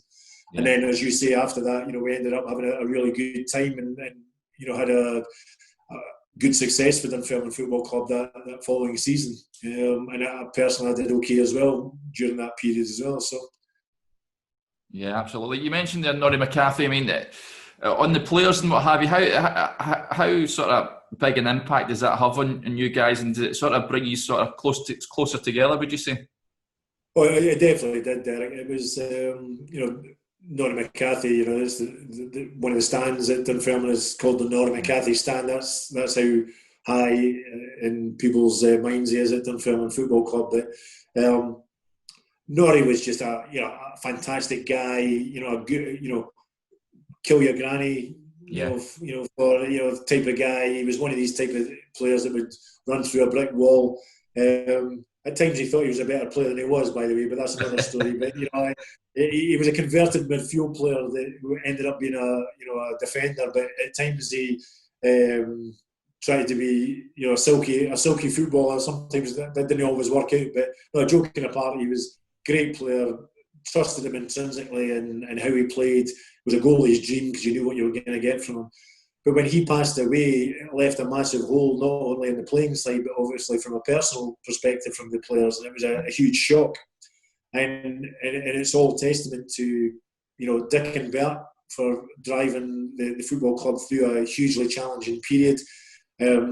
Craig Robertson, who became the club captain at the time, and I personally don't think he gets the credit he deserves for not only how he conducted himself as a man, but also how he managed, he captained the club in those really challenging times going forward, and never gets the credit he deserves as a player.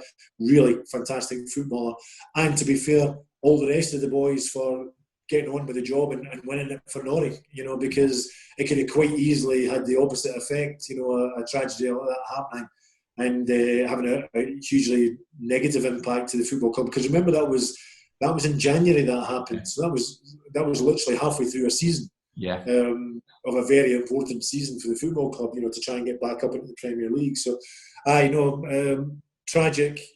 You'll be forever remembered. 25 years in January it'll be. Yeah, it's crazy. Yeah, it's crazy how time goes. It really is. Yeah, it certainly is. I was going to ask Ian, in terms of a goalkeeper, you hear a host of goalkeepers saying the superstitions and what have you. Were you one of those that had to maybe do something each Far game? too. Yeah, have you got 4 hours? I was murder when it came to. I always said it wasn't superstitions, but let's be honest about it was. I just said I had a routine. Now, if I fell out of that routine for any reason, I was devastated. It was one of these stupid things, from wearing white socks to putting my gear on exactly the same routine every time, going out seconds. Always finishing the warm-up with a save, never a goal. Touching the bar just as we were about to kick off.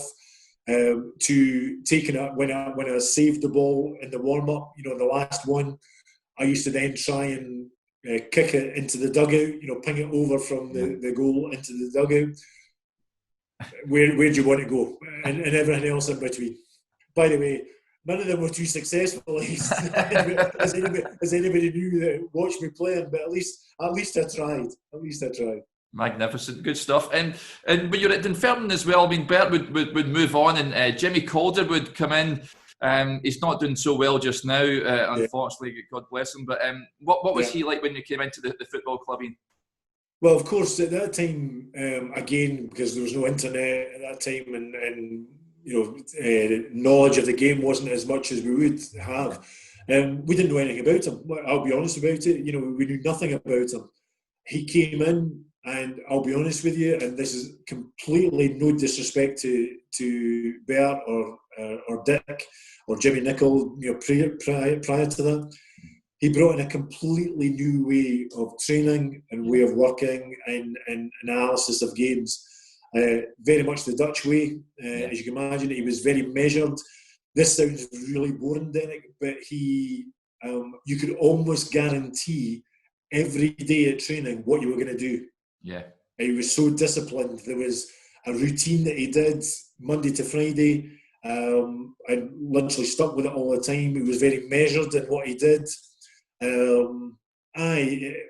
Complete new way of looking at football, and again the modern way. So that was in 99 going into 2000, and I would say that the vast majority of teams now do similar ways to what he was doing back then. Now, and very much more a scientific approach to it, very much more analysis, very much more theoretical rather than practical at times.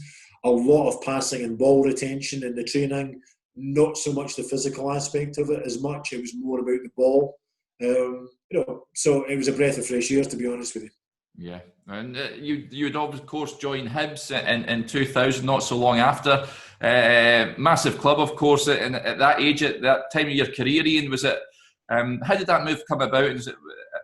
It's quite interesting, Derek. It was very interesting. Jimmy Calderwood, you asked about him earlier on, and Jimmy was, as the day is long, an honest guy. And I played the first 4 or 5 games when Jimmy came in. Mm-hmm. But the second game, after the second game, he brought me in and he says, Ian, he says, just to let you know, he says, I've been at the club a couple of weeks now. He says, I look about, I do a bit of analysis on my players. He says, but just to let you know, I always bring in my own goalkeeper when I come to a football club. And he says, you're 36 now, coming to the end of your career. He says, I've done a bit of research to you. He says, you've got all your badges, you're part of the SFA goalkeeping coaching fraternity. Mm-hmm. He says, you're the Scotland under-19 goalie coach. He says, I'm just going to be honest with you. He says, I'm bringing my own goalie in. He says, but I want you to stay at the football club as a coach. He says, but I'll not be offering you a playing role. Now, at that time, my knee was giving me a whole load of time. Remember, I said at the beginning of this discussion that the surgeon says you'll need a knee replacement by the time you're 40. Probably by the time I was 35, 36, it was probably not far away from it at that point, even though I was still playing. So I'm very much a realist and a pragmatist when it comes to anything in life, and I knew I was coming to the end of my career. So I almost to the point I was saying, right, fantastic, where do I sign? So I knew that I had this opportunity to stay at Dunfermline as a coach, which was brilliant, fantastic. So that took a huge weight off my mind. So going into the last game of the season, Jimmy wanted me to play because there was nothing to play for the last game. He says he just wanted me to play the last game just as a final send-off. And I says, yeah, perfect, no problem. So on the road to down to Capello to play Morton, I got a message from Blair Morgan, who was a football agent by this time. Mm-hmm. And he says, look, he says, I work for Alec McLeish. He says, I represent Alec McLeish. He says, he wants you to go to Hibs as a player coach, as a mentor to a couple of the young goalies at Hibs. He says, you interested? So I spoke to my dad about it. And, with the greatest respect to Dunfermline, it would have been the easiest thing in the world for me to stay at Dunfermline. Yeah. He says, but my old man says to me, he says, look, he says 2 things. 1, Hibs, much bigger football club. 2, you live in Edinburgh, and he says, you'll not have to do the commute, over the bridge every day. He says, and 3, probably more importantly, he says, when you go from being one of the boys on the Friday to one of the gaffers on the Monday, sometimes it's not quite as easy as that. And it either, some guys take it really easily to the, or they resent it. He says, so to me, he says, I think you go to Hibs. And he says, and also, Alec McLeish wants you go in there as a player coach, and he says you might be able to eke out your playing career. Anyway, long story short, that's what I did. Spoke to Alec, and he says, come as that. Spoke to Jimmy Calder. Jimmy Calder was really disappointed, but understood why I did that. And I went to Hibs, and I had 5 years at Hibs, and 5 fantastic years, which I'll be eternally grateful for. Yeah, absolutely. And when you went to Hibs at the time, like you said, Alex McLeish was the manager, and there was a whole host of, I was reading some of the players out there at that time, real cracking players. They had the likes of Mixie Patalainen was there, Frank Soze, Russell Latipi. Every player we speak to that plays with him says he's just the best player that he ever played with. Some cracking players. Well, the thing about that, Derek, is, again, with the greatest respect to the players at Dunfermline, and when I left Dunfermline, we had Ian Ferguson, ex-Rangers, we had Stevie Crawford, we had, I'd played through with, I'd played through Istvan Kozma, Davy Moyes, Billy Davis. I'd played with a lot of decent players at Dunfermline. I went to Hibs, and I always, my dad was always my sort of sounding block. Now, bear in mind, I went to Hibs as a player coach, not just a coach. So I was part of the training sessions and things like that. I was playing as well as coaching. And I says to my old man, after about the first couple of weeks of the pre-season, when we were starting to play games, he says to me, how are you finding it? I says, I'll be honest with you, Dad. I says, it's a massive step up. I says, the quality of the players and the standards that they've set is a step up to whatever I've played with. I says, I'm not saying I'm struggling, I says, but it's an eye-opener. And I'll talk about 3 players specifically here. I'll talk about Frank Soze. Frank Soze is the best player I've ever played with. Yeah. Right? Frank was the same age as me, so he was 36 at this point in time. I would love to have seen Frank when he was in his heyday, because what a player. Read the game. I mean, you always say, half the games played up here. Yeah. In Frank's case, it was 95% of it. He was so far ahead of everybody else. Fantastic player. And I had the privilege of playing in a few sort of pre-season games with him and all that kind of thing.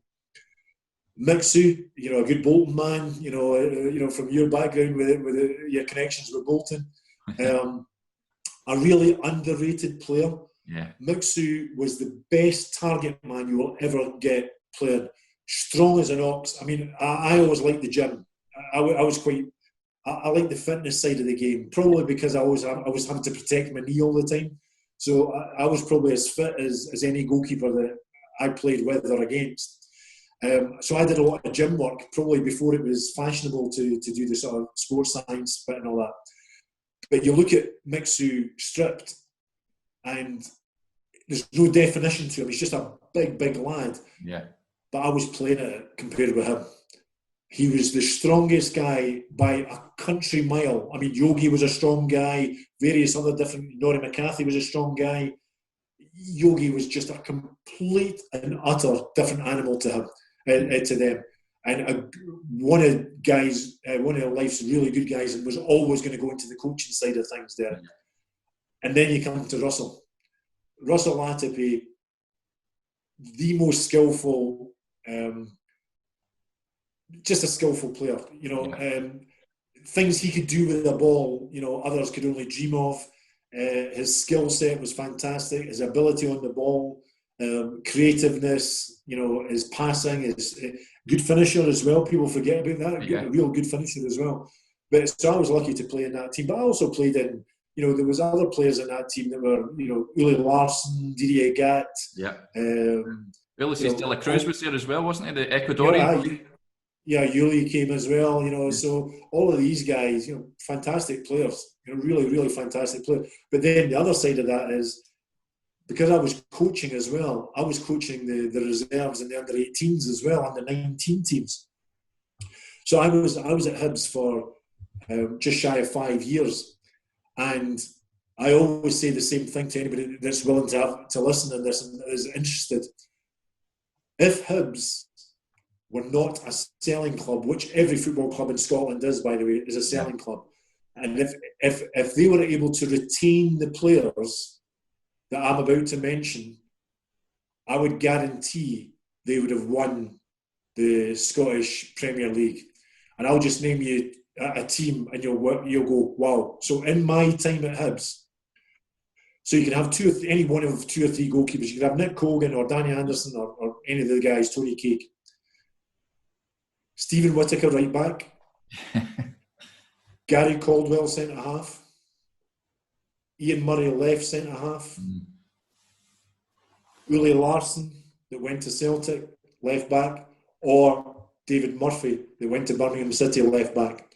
Across the midfield, you've got Scott Brown, Kevin Thompson, Derek Riordan, and Ivan Sproul, and up front, Stephen Fletcher and Gary O'Connell.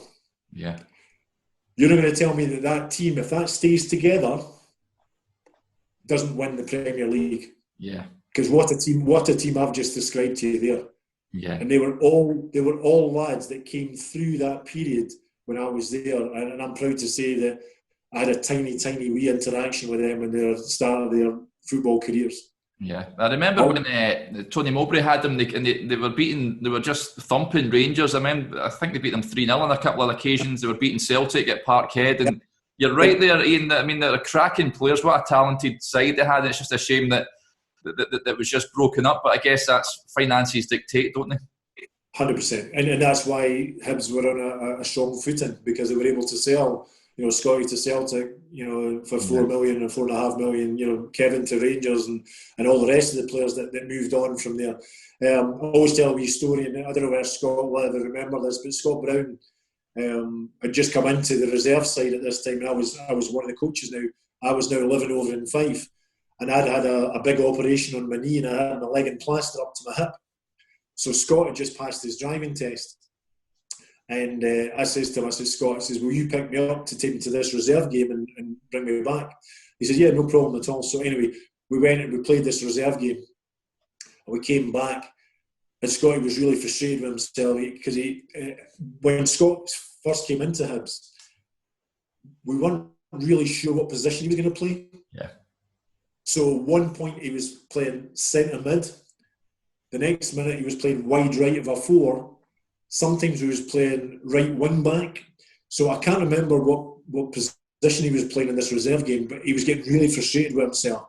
And I think at the time, but didn't quote me on this, but I think at the time I'm sitting in the drive of my house in Dunfermline, and he's saying to me, he says, Westy, he says, I really have no idea what I'm doing. He says, I'm getting really frustrated. I think I'm going to give up this football game. And laughing. And less than 2 years later, he got his big move to Celtic, and the rest, as I say, is history.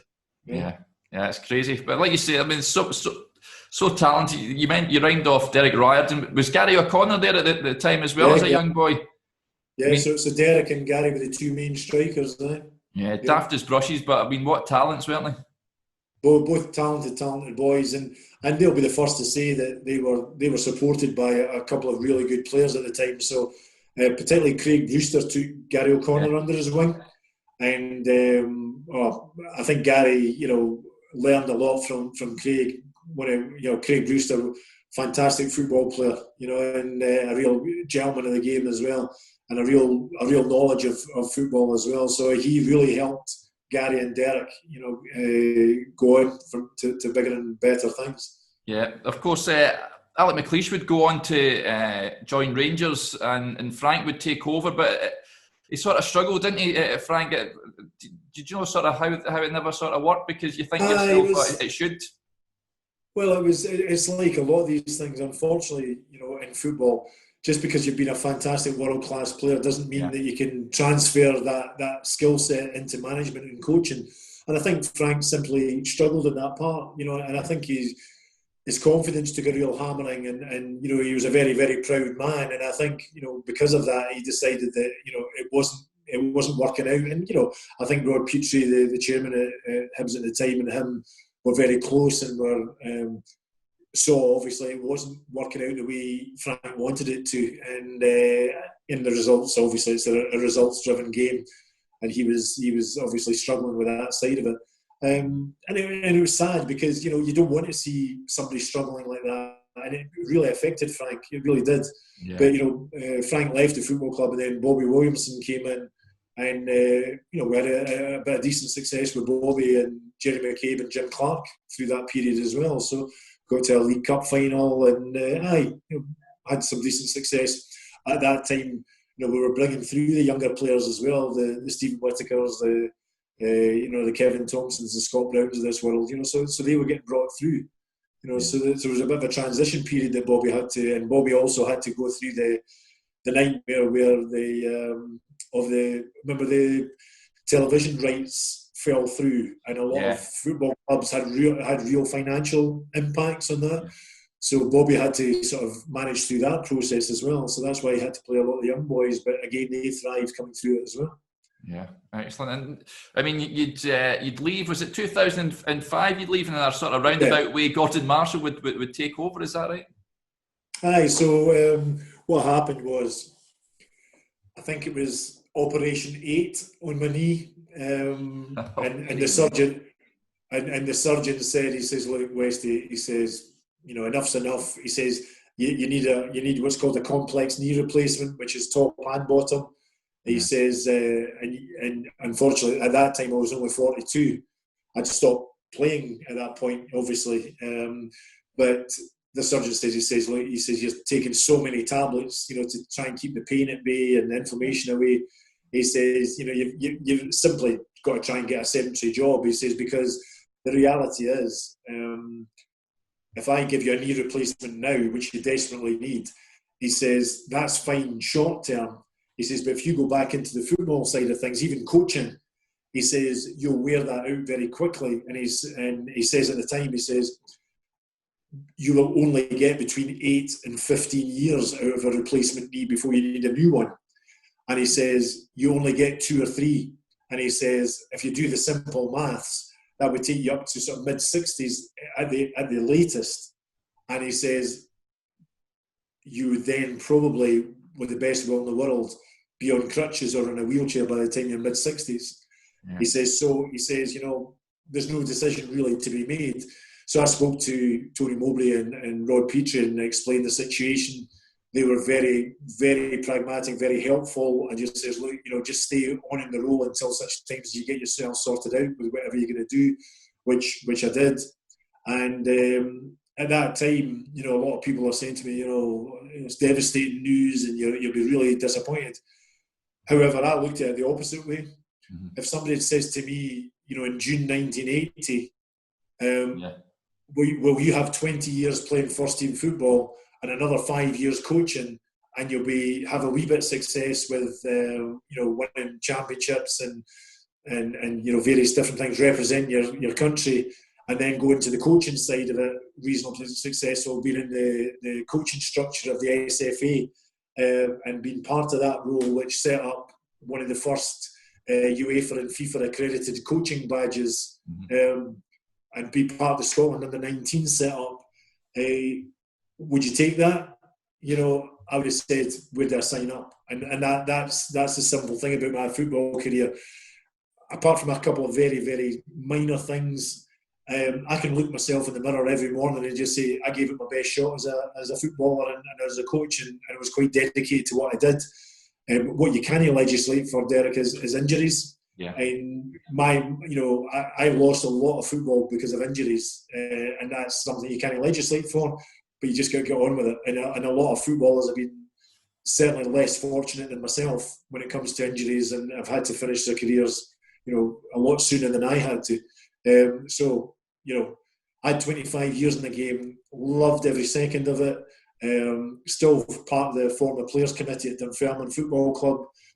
Get along to East End when I can. Don't obviously with the COVID restrictions, can't see the success that they've had at the moment. But I'm looking forward to getting back to see them as soon as I can when we are able to get back in and see the games. But in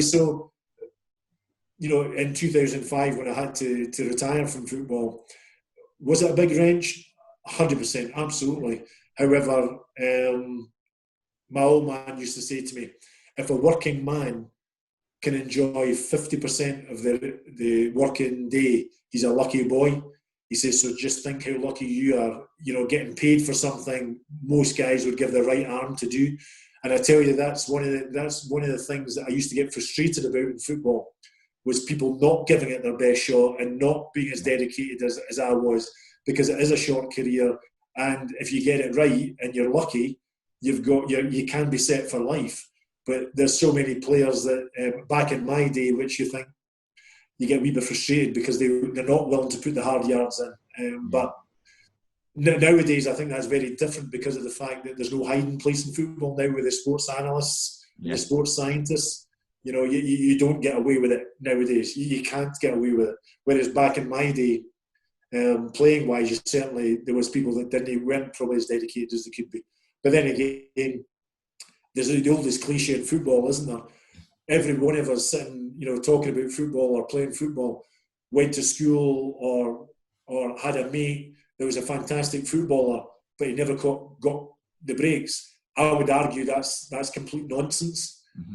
There's always a reason why Jimmy Smith never made it, and the reasons will either be injuries, not dedicated, other factors, probably drink would come into it, maybe, gambling would come into it, not living the lifestyle that you need to do to become a professional athlete, all these things. There is not too many players that play above their standard, and there are players that can play below their standards, but there's a reason why they play below their standards, and it is one of the ones that I've just described. Yeah, it's a fantastic way to end the interview, Ian. Thank you very much for telling us your story in the game. It's been absolutely fascinating. Thank you for coming on. You're welcome. I've enjoyed every minute of it.